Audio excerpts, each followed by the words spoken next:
सक्यो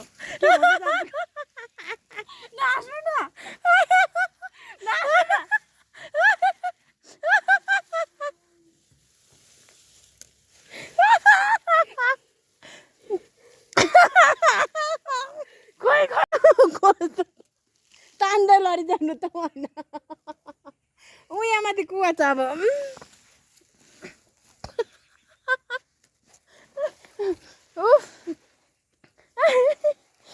मुलपानी चौरदेखि माथि चाङ्गुनारायण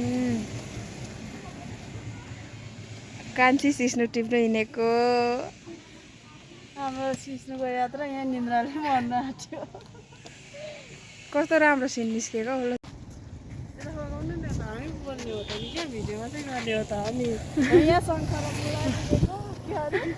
मुलपानीको शङ्खरापुर होइन शङ्खरा अस्पताल ए शङ्खरा अस्पताल हामीले बोलेर यहाँ प्याक्कु प्याक्कु भइरहन्छ कसरी पुगेर आउने वाउ खतरा भ्युज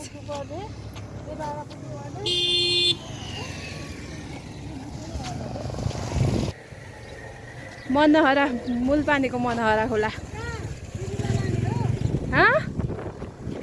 छाता उडायो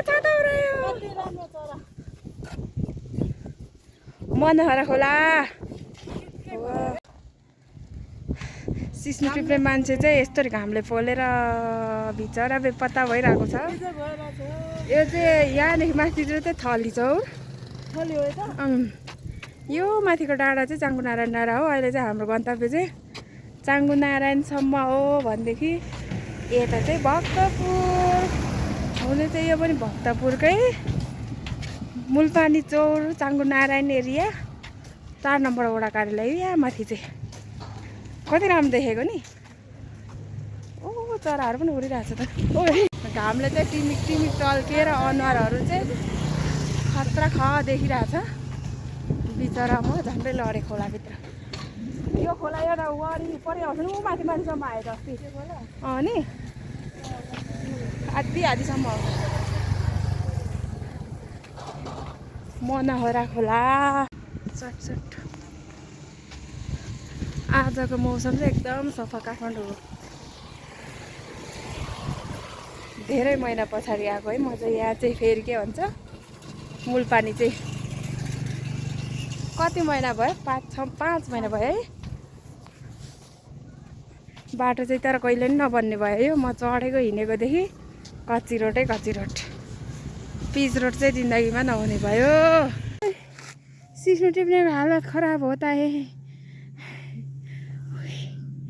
जिन्दगीमा नमिठो हुन्छ खानु मिठो गर्नु नमिठो क्या अयो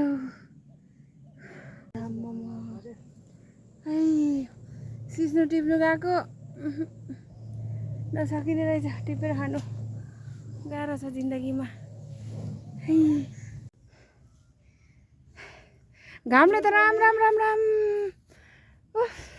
लाग्यो टलक टल्किरहेछ त बाबा भ्यू चाहिँ खतरा आज त घाम चाहिँ त कसम चाङ्गुनारायण एरिया बल्ल 4 नम्बर वडा ओ त भक्तपुर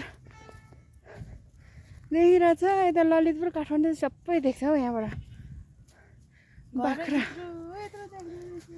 हाइटबाट त तल मुलपानी त यत्रो देख्न थालिसक्यो है खतरा हाइटमा पर्ने क्या यहाँ माथि चाहिँ त्यसका यति धेरै बेचो बिचरा गलेको अवस्था हाम्रो यात्रा चाहिँ अब चाङ्गुनारायणको मन्दिरको छेउछाउसम्म मात्रै हुनेछ है हामी चाहिँ चाङ्गुनारायण मन्दिर चाहिँ पुग्दैनौँ होला यो तरिकाले हिँड्यो भने चाहिँ भोलि बिहान चाहिँ पुग्छ होला सायद जस्तो लागिरहेछ मलाई चटपटे पसलको आन्टी पनि हुनुहुन्न रहेछ अहिले त ठेलामा आधी लड्किरहेछ बिचरा छ नि माथि यहाँनिर आएर चाहिँ कस्तो महसुस भयो त कान्छी 2 शब्द गाउँघर जस्तो लाग्यो गाउँघरको याद आयो यहाँ आएर चिसो हावा खानु पाएँ तर अलिक खुट्टा चाहिँ दुख्यो बिचरा जङ्गल खतरा छ हौ साह्रै ठुलो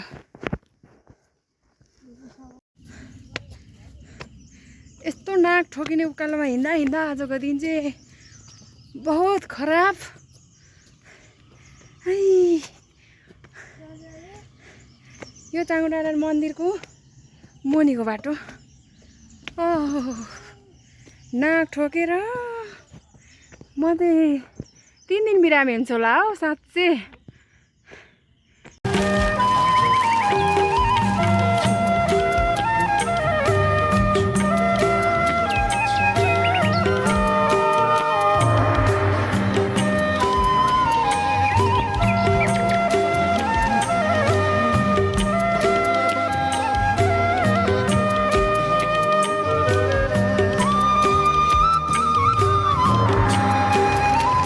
कालोमा हिँड्न नसकेको उकाली चरौला ओराली झरौला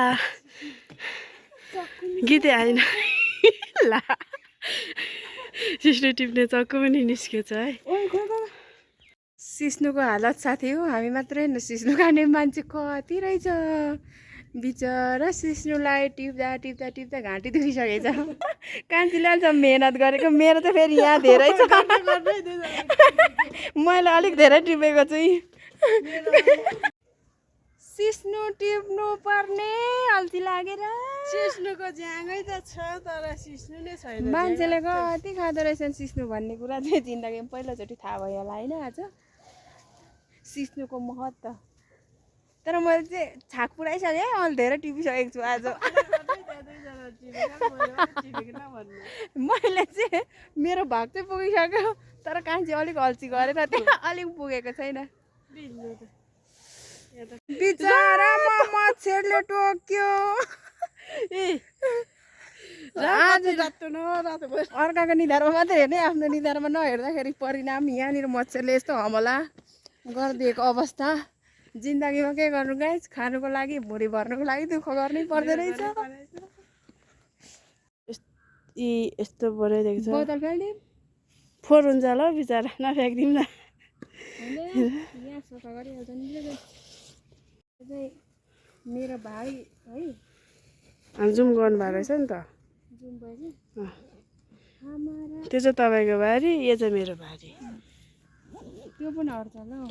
हात यस्तो बनाइदिएको छ, रातो न रातो फोहोरै फोहोर सिस्नुले। यहाँ चाहिँ के भएर सुनिएको मेरो यस्तो मच्छरले टोकेको होला नि। सबै सुनिएको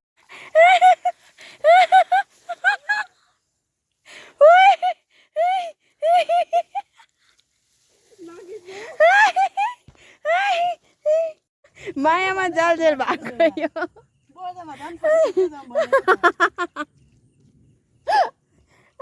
मायामा जालजेल भएकै हो त।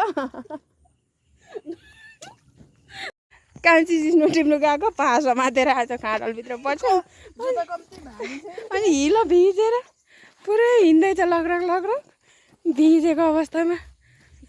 यो तान्दाखेरि उछिटिएको है फेरि गाइस। यो एउटा रुखलाई पनि रुखले थाम्छ भन्ने त यत्रो ज्यानलाई कसरी थाहा हुन्छ त। सम्झिँदा पनि धानबारीभित्र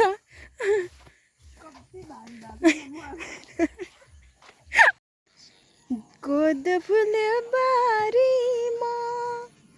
हेर्न धानको बालाजुले खेतमा कति राम्रो। फाइनली गाइस सिस्नु चाहिँ खतरा चाहिँ एक आडी ल्याएछ है आजको काम हाम्रो। यो फुल देख्दाखेरि त भात कति जान्छ होला। खोइ रहेछ होस्।